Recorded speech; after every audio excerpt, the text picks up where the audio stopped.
Turning back now to our top story this morning, Meta's landmark settlement over claims its platforms were designed to create social media addictions.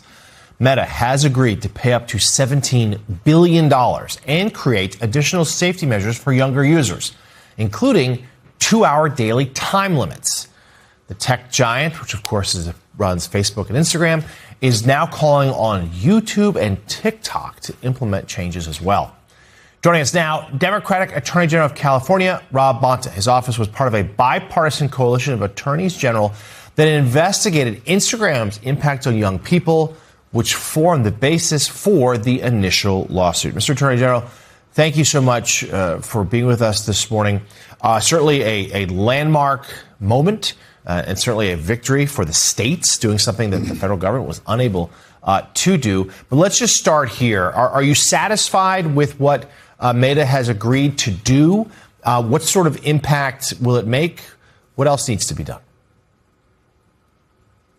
Well, thank you for having me. We're very satisfied. We think this is really a historic milestone, transformative result that will help prevent kids from being harmed by social media platforms. It will reduce harm, and it puts into place a number of very important practices, from time limits to night blocks to blocks on notifications during school and nighttime when kids should be sleeping and studying instead of scrolling, to ending beauty filters, ending likes and reactions to kids' posts, and more, that really provide a blueprint for what the rest of the industry should be doing. So Meta is a major player in this industry.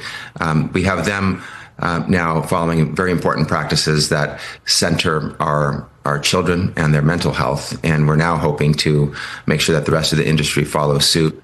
The injunctive relief, the business practices changing going forward, is really the critical part of this.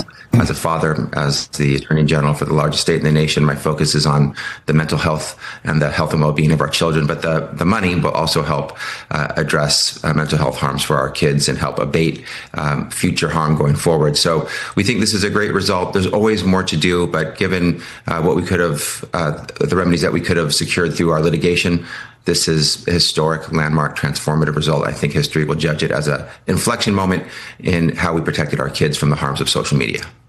Certainly more and more evidence has grown about the damaging impact of social media. Mr. Attorney General, what's the enforcement mechanisms here? The Meta follows through, and that, frankly, then children, these restrictions are put into place. Do you have hope that other social media giants will follow suit? We have a great enforcement mechanism that we sought and we secured, which is a court, the judge, overseeing the ongoing compliance of Meta with the terms of this settlement agreement, which is now a consent decree, a consent judgment. The judge, trial judge who we were before, where we were really taking it to Meta in trial, now will oversee their compliance with the terms of this settlement agreement. So that's a really important enforcement mechanism that we have in place. If they violate the terms of the consent agreement, the consent decree, they can be found in contempt of court. The court can issue orders to make sure that they do comply. And yes, this is a critical step, but it's also a first step of more to come with respect to others in the industry. There are other players in the industry, TikTok, against whom we have a lawsuit now, and we now turn additional attention, focus, and prioritization to that case to make sure that it lands in a similar place to how we landed this Meta case. We also are interested in Snap and YouTube, other major industry players, to make sure that they are following practices that are similar to what Meta is committed to with this consent judgment.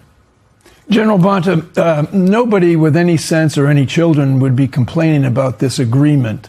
I think many parents would wonder, though, why it took so long to get this done, but would applaud it getting done. But it also leads to a question about what else is out there. And I'm talking specifically now about AI and the potential damages, or we don't know what AI will do or won't do.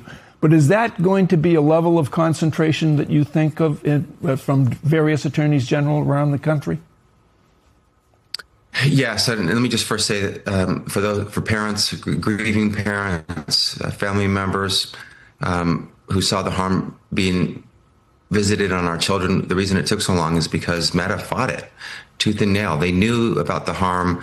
They doubled down on the features, products, and designs that caused the harm. Then they lied to the public about it. They could have changed this years ago. So this all lies at Meta's feet, but it was the AGs who stood up and fought for our children, our families, and our future, and delivered this result. And yes, we are maintaining our vigilance as technology changes, as the social media platforms continue to design new products and new features, including AI-driven products and features, and AI itself and the harm that it can visit on kids. We're vigilant now with respect to AI chatbots that teach kids how to kill themselves or have sexually explicit conversations with kids. We're vigilant now with Grok, which was helping create non-consensual sexually explicit images of people unlawfully. So yes, we will continue to focus on new deployments of new products, designs, and features, including AI-driven ones that harm kids or otherwise harm our society and violate laws. Democratic Attorney General Rob Bonta of the state of California. Mr. Attorney General, thank you for joining us this morning. My pleasure. Thanks for having me.